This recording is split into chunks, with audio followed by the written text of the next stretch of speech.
Gita mostra que a velhice não é mais apenas compreendida como o fim de tudo, aquele trágico caminho de sofrimento que leva à morte.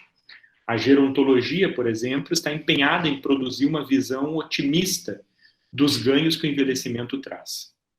No entanto, a Gita Debert adverte que é preciso perceber como as imagens positivas associadas ao envelhecimento podem encobrir a realidade daqueles que não vivem bem. Ou seja, a crítica dela recai na construção de uma ideia de que o bem viver do processo do envelhecimento ou da velhice é, sobretudo, uma responsabilidade pessoal, individual, uma questão de se envolver no consumo de bens e serviços, adotar estilos de vida capazes de retardar as perdas próprias da velhice. Né? Por quê? Porque nem todos os sujeitos dispõem dessas condições que são atravessadas por uma série de marcadores, e a gente pode pensar em dinheiro, por exemplo, né? Então, marcador de classe. Um conceito trabalhado pela Gita, eu gosto bastante, que é o conceito de curso da vida. Esse conceito se apresenta como um processo complexo, composto por aspectos individuais, sociais, históricos. Eles compreendem a vida para além de um olhar biologizante, linear. Então, um olhar mais sociocultural, né? Então, cheio de meandros, de idas e vindas, de deslocamentos, de tensões, né? Essa ideia, então, de curso da vida, ela se estabelece de uma forma relacional, numa perspectiva do passado, mas também das expectativas de futuro. Primeira coisa é reconhecer que a velhice de cada cidadão, ela se constrói no curso da vida, a partir do acesso ou não a direitos. Então, essa criança que está aqui prematura, ela conseguiu sobreviver porque ela teve direito, ela teve acesso ao direito, ao cuidado, à saúde, né? Outros que não tiveram também não terão o mesmo desfecho. E a questão do envelhecimento populacional é uma questão que está posta em todo o mundo. Então, o Brasil contava em 2015 com 14% de idosos e em 2050 nós estamos falando de 30% de idosos, o que significa que de 2020 a 2050 são 30 anos. Em 30 anos nós estamos falando que de cada 3 pessoas, 1 será idoso.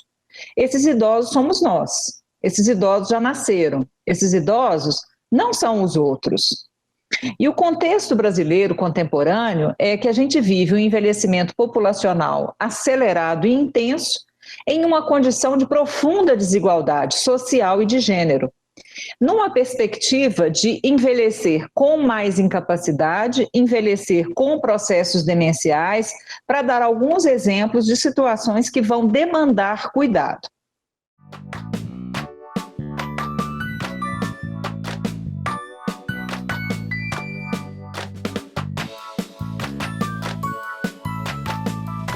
A filósofa francesa Simone de Beauvoir, num livro chamado A Velhice, ela conta que essa categoria, né, ao longo da história, geralmente se apresentou como uma categoria de acusação, uma categoria a ser aplicada ao outro. Ela não era desejada para o sujeito da fala. Tratava-se de uma categoria de imposição. Com facilidade, a gente aponta o outro como velho ou como velha. Um dos capítulos da minha tese, que depois virou livro, é Velhos são os outros, né? Velhos são eles. Porque sempre o velho é o outro. E a gente recorre a nós, a todas as alternativas possíveis para mostrar que nós não somos velhos. Nós temos ali uma vírgula que nos afasta, digamos assim, dos velhos de verdade, daqueles que estão, digamos assim, acometidos pelo indesejado envelhecimento. Recusar, então, parece ter sido a saída mais comum, porque a velhice, mesmo que positivada por algumas políticas públicas ou por outras iniciativas, ainda é temida e recusada por muitas pessoas. Segundo a Simone de Beauvoir, pairava sobre a velhice os espectros da enfermidade, da ausência de beleza e da impotência. Uma outra pesquisadora brasileira, chamada Miriam Lins de Barros, diz que ainda prevalece a relação entre os sinais da velhice e os indícios de proximidade com a morte, ou seja, uma combinação velhice e morte. Assim, o que assustaria na velhice seria a dependência, a perda de dignidade, a solidão, o sofrimento. Porque, em tese, essas seriam situações que viriam antes da morte. Dessa forma, é interessante pensar como há uma pressão social para envelhecer jovem e lutar contra o envelhecimento. Né?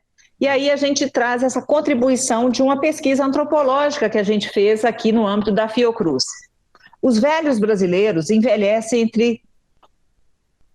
diante da consciência da finitude, eles envelhecem entre dois medos. Um medo de não dar conta, quando essa pessoa fala, olha, eu não dou conta de fazer nada, nem assim de noite, de modo eu cobrir, eu não dou conta de puxar um lençol para me cobrir com a mão. E o medo de dar trabalho. Então esse senhor de 65 anos fala, eu não tenho medo da morte não, se falar assim, vai morrer amanhã, não tem problema. Eu tenho medo de ficar dando trabalho para os outros, ficar pela mão dos outros. Aí é preferível que a gente morresse. Então, entre o medo de não dar conta e o medo de dar trabalho, nós estamos falando de uma perspectiva de construir políticas que vão garantir cuidado ao longo de toda a vida. Nas últimas décadas, tem sido problematizada a categoria velho para se referir às pessoas com 60 anos ou mais.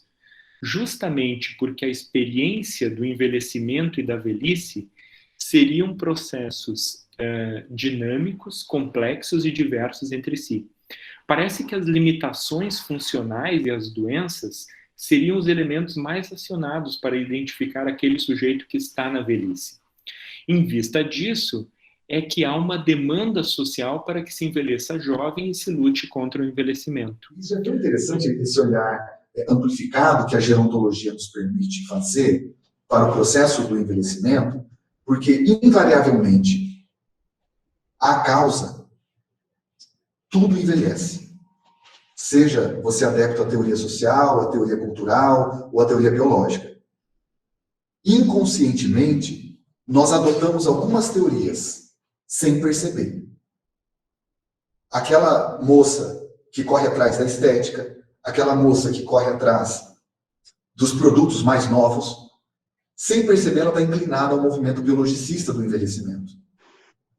Mas, como pano de fundo, há também o grande arcabouço psicológico que ativa mecanismos de defesa anti-envelhecimento. E também o envelhecimento social, e eu vou justificar porque eu falei aqui, professor Teófilo Zifiotis, por conta dos ritos de passagem, né? Aqueles que, por exemplo, teimam em não se aposentar. Considerando aqui a aposentadoria como um dos maiores ritos de passagem, o qual nós não estamos preparados, né? A gente não está preparado para envelhecer e muito menos para parar. Então, esse é um ponto fantástico. E isso gerou uma crise nacional, né? Quando as grandes empresas perceberam esse movimento, abriram mão de um recurso chamado Plano de Preparação para a Aposentadoria, o famoso PPA. Então, esse é um rito interessante. Coisa simples. Há alguns cargos que são cargos de poder. E alguns estudos apontam que quanto maior o poder, maior a dificuldade de se aposentar. Né? Coisa simples, você trabalha em uma empresa, que você chega todos os dias com o seu carro, e tem lá uma vaga destinada ao diretor. E daqui a pouco você se aposenta, volta a essa empresa e tem aquela vaga ocupada por outro carro que não é o seu. Né? Então, você fala, nossa, gente, realmente, eu estou velho. Né? Eu estou velho, eu já não faço mais parte desse corpo, porque eu me dediquei a vida inteira para ele. E esse é um ponto de reflexão profunda. Eu falo isso pensando em empresa, mas nós pensamos isso na família. A grande lógica é o quanto nós, como seres individuais, mas ao mesmo tempo multifatoriais, pelo menos 4 eixos teóricos aqui, né, grandes nichos teóricos, como eu disse, nós estamos preparados a resgatar a nossa autonomia e a nossa independência. Eu tenho quase certeza, né, já que é um movimento de popularização da ciência, e a gente tenta fazer essas âncoras, tem muita gente aqui que tem neto.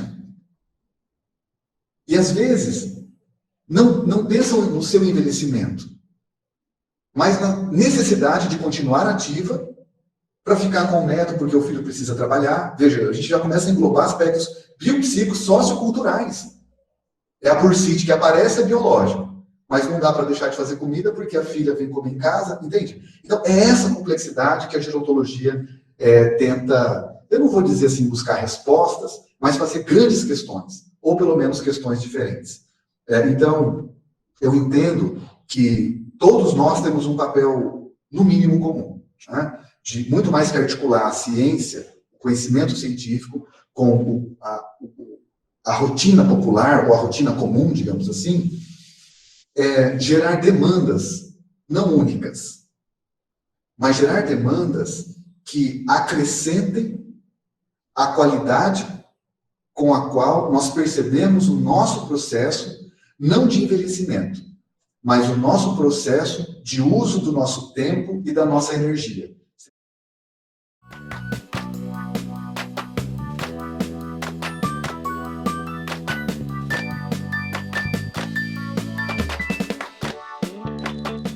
Eu acho que ainda é necessária uma crítica à ideia do envelhecimento ativo, pois ela é uma proposta da gerontologia atual que muitas vezes não encontra eco entre as pessoas mais velhas e pode tornar-se, inclusive, um discurso bastante opressor para todos aqueles sujeitos que não conseguem desfrutar de uma velhice ativa, seja no campo da sexualidade, do erotismo, dos bens de consumo, da saúde, da formação educacional ou do mundo do trabalho. Porque os atravessamentos que constituem esses sujeitos acabam por inviabilizar que se tenha um envelhecimento ativo nesses moldes. E ainda bem, professor Guilherme, que o envelhecimento ativo, o marco do envelhecimento ativo, ele também evoluiu. E hoje ele reconhece o cuidado como o quarto pilar do envelhecimento saudável. Por quê? Eu tenho que envelhecer com saúde. Eu tenho que envelhecer com oportunidades de aprendizagem ao longo da vida. Eu tenho que envelhecer com participação social. Mas eu tenho que envelhecer com segurança. E segurança significa cuidado, né? O que a gente faz, então, com esse grosso de sujeitos que se encontram no meio do caminho, né? Como é que se promove a gestão de um envelhecimento satisfatório, que não necessariamente seja o envelhecimento ativo desse acesso completo, mas também não seja o envelhecimento que apaga completamente os sujeitos. A gerontologia é uma área do conhecimento multifatorial, tal qual o ser humano. Então, nós somos compostos por algumas dimensões, e isso é fantástico. Teve uma pesquisa que foi revolucionária na ciência, e não só do envelhecimento, que ela fez a seguinte pergunta para nada mais, nada menos do que 1.470 pessoas. A pergunta foi assim, e é uma pergunta para vocês, tá? Quantos anos você se daria se não soubesse a idade que tem? Ótimo. Essa é uma questão fantástica, e ela foi foco de um grupo de estudiosos suíços. Eles investigaram, eles conversaram com pessoas que tinham entre 20 e 97 anos. 1.470 pessoas. As pessoas que tinham entre aproximadamente 20 a 25 anos disseram que se sentiam com 40 anos. E as pessoas que tinham mais de 40 anos tenderam a responder que se sentiam mais jovens. Então, olha que interessante como que esse estudo revelou de discrepância entre a idade cronológica e a idade subjetiva. Essa idade subjetiva é autorrelatada, né? É quantos anos a gente acha que tem. Por exemplo, eu tenho 39. mas o meu corpo sinaliza que eu tenho mais que 60, né? Porque a minha coluna é de um cara de 60 anos, entende? Então, essa relação ela é fantástica. E a gerontologia, então, ela se abre com um patamar de estudar o que acontece nessas discrepâncias. Porque se o ser humano, o indivíduo, ele diz que acha que tem 50 anos e ele tem 90, a tendência é que ele se comporte como um indivíduo de 50 anos, de 40 anos e de 30 anos. Tá? E isso é muito importante. Então, a gerontologia, ela tem um leque de áreas do conhecimento.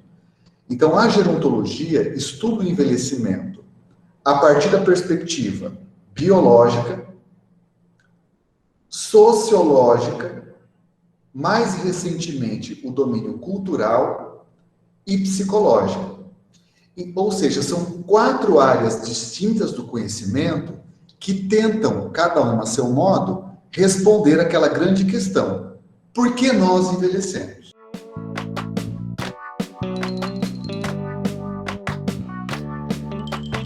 Por fim, as noções de envelhecimento e velhice são situações marcantes da vida. O envelhecimento e a velhice têm aparecido menos associados à idade cronológica e mais à necessidade de manutenção da autonomia e do controle das competências básicas. Então, este é um exemplo que a gente traz para vocês. Não podemos, como cidadão brasileiro, ficar parado nesse momento. Essa oportunidade, queria deixar aqui essa denúncia e esse pedido de ajuda. Vem com a gente, vamos lutar junto, vamos fazer alguma coisa para alertar a nossa população. Nós precisamos, nesse Brasil contemporâneo, nós precisamos de vacina para todos, nós precisamos de saúde para todos, nós precisamos de educação para todos, nós precisamos de trabalho para todos, né? Então, assim, é o momento da gente levar esse país a sério. Senão, quando a gente acordar, a gente morreu, sabe? É isso que está acontecendo aqui. Qual de vocês não tem alguém na família, algum parente, algum colega, né? Eu já perdi colega, já perdi parente, já perdi amigo, já perdi velhos. Esses velhos que morreram, não morreram na hora certa. É uma morte prematura, tá? E por falta de cuidado, por falta de noção e por falta sei lá o quê, né? A gente perde até as palavras nessa hora, né? Então, assim, a gente não vai chegar lá se a gente não se unir como país, como nação. Então, esse é o pedido que a gente faz para vocês que são jovens, vocês que estão na universidade, nós vamos, realmente, é um grito de resistência, é um grito de alerta, é um grito de socorro por aqueles que não podem mais pedir socorro, né? Porque as UTIs estão cheias, os hospitais estão cheios, as vacinas são poucas e ainda há aqueles que se arvoram o direito de replicar fake news, de impedir que as pessoas compreendam o que está acontecendo. Eu acho que essas falas elas foram muito oportunas, no sentido de trazer aí 3 visões muito diferentes, né, mas que tem muitos pontos de contato entre elas. Acho que isso é o mais rico aqui. Então, a gente teve uma visão do Guilherme, uma visão antropológica, né, mas que levantou questionamentos muito válidos. Acho que o que fica na fala do Guilherme é como a gente não pode ver a questão da velhice como algo universalizado, né? A gente tem que entender os atravessamentos, que cada pessoa envelhece de uma forma, tem condições de um tipo de envelhecimento. E aí eu entendi a crítica dele, eu queria até, se o Guilherme quisesse comentar alguma coisa que a professora Carla falou, né? Eu entendi a crítica que ele faz a esse conceito de envelhecimento ativo, até me despertou um pouco para essa questão, sabe, Guilherme? Então, tem uma pergunta aí no chat, eu já vou fazer, mas antes disso eu queria colocar minhas impressões aqui, como alguém que está aprendendo também. Estou aprendendo bastante, acho que essas 3 falas revelaram, assim, né, era uma luz do que é o entendimento da velhice hoje, né, com as pesquisas mais contemporâneas. Então, tem essa fala, essa visão mais antropológica do Guilherme, que vai questionar a velhice como algo universalizado. Aí a professora Carla traz essa visão mais política, né, da gente entender que essas políticas públicas, elas são necessárias, mas elas estão sendo destruídas, né, desconstruídas, se a gente quiser eufemizar, mas, na verdade, são políticas que são urgentes e que a gente vê num momento como esse que nós estamos vivendo, que elas precisavam estar mais reavivadas e elas, né, estão aí sendo tensionadas a todo momento. Ela falou muito bem da pandemia, como a pandemia atingiu essa população de idosos de maneira muito mais cruel, muito mais direta e foi, né, banalizada. Né? Em assim, vários momentos a gente via um projeto de banalização das mortes. E aí até isso me faz retomar um pesquisador que talvez o Guilherme conheça, que é o Akile Mbembe, né, que ele vai falar da necropolítica. Então, tem uma política por trás disso, né, que não se importa com essa mortalidade. Então, o que a gente está vivendo? De que forma a gente pode reivindicar outros olhares? E aí, acho que a professora deixa um recado muito claro, né, que nosso papel também aqui, né, dentro da universidade, que a gente conhece pesquisas, que a gente está tentando difundir pesquisas científicas aí a respeito dessa velhice, nosso papel também, né, é questionar, é cobrar e é entender que essas políticas têm que ser colocadas em prática. Elas têm que ser materializadas, não adianta ficar só no plano ali, né, no plano da lei, no plano jurídico, e a gente não conseguir materializar esses benefícios para as populações.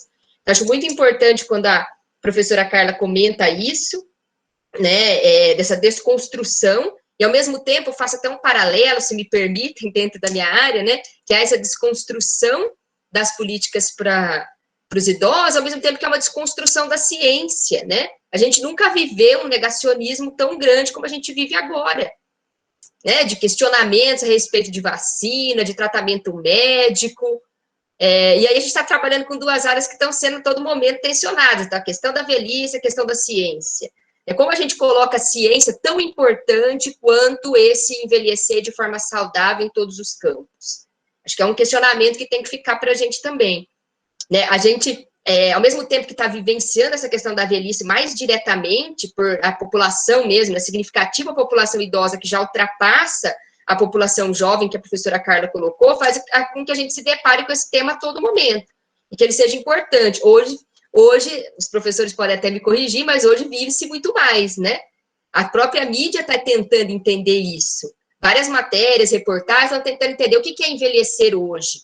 Né? O que significa ter 80 anos hoje é muito diferente do que significava 10, 20, há pouco tempo atrás, a gente não precisa nem ir muito longe.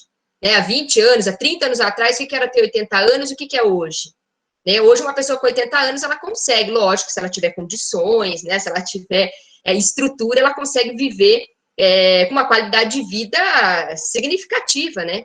Ainda que ela passe por todos esses ciclos que o professor Ramon colocou. Então, assim, trabalhar esses dois eixos é um desafio para a gente aqui dentro do projeto, né, dentro desse workshop, de também combater esse negacionismo científico, de mostrar que a ciência é importante. A ciência é importante, e a ciência no Brasil se faz aonde? Na universidade, né?